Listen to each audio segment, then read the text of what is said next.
Honestly, outside of one dirty scene, I barely remember anything about this movie, despite literally having just watched it yesterday. It is very good. I want to say that right up front. This movie is very good. But it is not great, and it's another movie that yet again falls short of that incredible pantheon of Ghibli's top tier work, aka their first 4 movies. Again. I know, I've been saying it a lot in these past few reviews, and I'm sorry, I know that it gets really tiring after a while. But trust me when I say, it's not without merit, because even though I do keep saying that, that doesn't mean that these movies are bad by any means. So far, Ocean Waves is the only one I didn't like. The rest of these have been decent to really, really good. And this one is really good. It just has one too many problems, and I can't really put it up there on that higher tier. It's really close, though. It's like right there. So, now that we're done talking about Superman until tomorrow, let's talk about this movie. What's up, what's happening, what's going on, everybody? Welcome back to Mr. Station, for anything information, including TV, movies, and your host, Justin Small, by Ghibli Month. Welcome to my review of Poko, or Poko, however you pronounce that freaking name. I had no idea what to expect from this movie, because this is one of those Ghibli movies that I've never even heard of. However, now that I have seen it for myself, I can tell you that it is a very good movie. It's a very good movie, but it's a little heavy-handed, unfortunately. I'll do my best to explain, but this is definitely going to be a pretty short review because there's not a whole lot to say. So, here's my review. I hope you enjoy.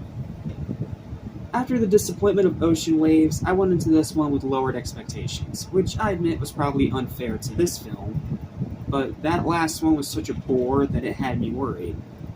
Thankfully, however, this one was a lot better, and with Disney back at the helm of its English dub, it turned out really good. When their forest home is under siege from seemingly unstoppable urban development, a community of magical, shape-shifting raccoons must do everything they can to protect it. Since Disney is back yet again, this one thankfully has a dub this time, and in Ghibli tradition, it is stacked. We have another SpongeBob alumni in Mr. Money himself, Clancy Brown, J.K. Simmons, Trez McNeil again, Kevin Michael Richardson, John DiMaggio, Jess Harnell, Richard Horvitz, yes, that Richard Horvitz, Zim, Billy from Billy and Mandy, and, of course, Moxie from Hell of a Boss. Mark Silverman, Allison Stoner, and even Maurice LaMarche as the narrator. Disney is really good at getting these high-profile names. And once again, all the performances are absolutely excellent in Ghibli tradition. Then you add on some spectacular animation, great characters, strong storytelling, perfect runtime, a very emotional ending that will leave you both happy and sad at the same time, good writing, and pretty solid rewatchability, and you have an impressive return to form from Studio Ghibli after their last big disappointment. Sure, it's not up there with the best of the studio's films because of its inconsistent tone, its bizarre pacing, and its slightly, blatantly obvious symbolism, but I still really liked this movie and will definitely recommend it if you haven't seen it yet. That pretty much sums up all my thoughts. Its only problems are its inconsistent tone that bounces between happy and dreadful, bizarre pacing that is all over the place to say the least, and its very slightly blatantly obvious symbolism, which can be a little bit much at times with its obviousness. But it's still a really good movie, and if you haven't seen it yet, I can definitely recommend it. It's another really good Ghibli movie, and it's a strong bounce back after how mediocre and boring Ocean Waves was. And because of that, final verdict for the movie is a 7 out of 10. Check it out if you haven't seen it. That's all I've got. Quick review, short, sweet, and to the point.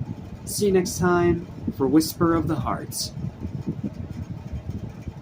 A personal favorite of mine from this marathon so far, just a spoiler warning. We'll have a lot to talk about next time. See you then. Excited for what comes up ahead. Patiently run. Can you make my wish come true? I want someone like me.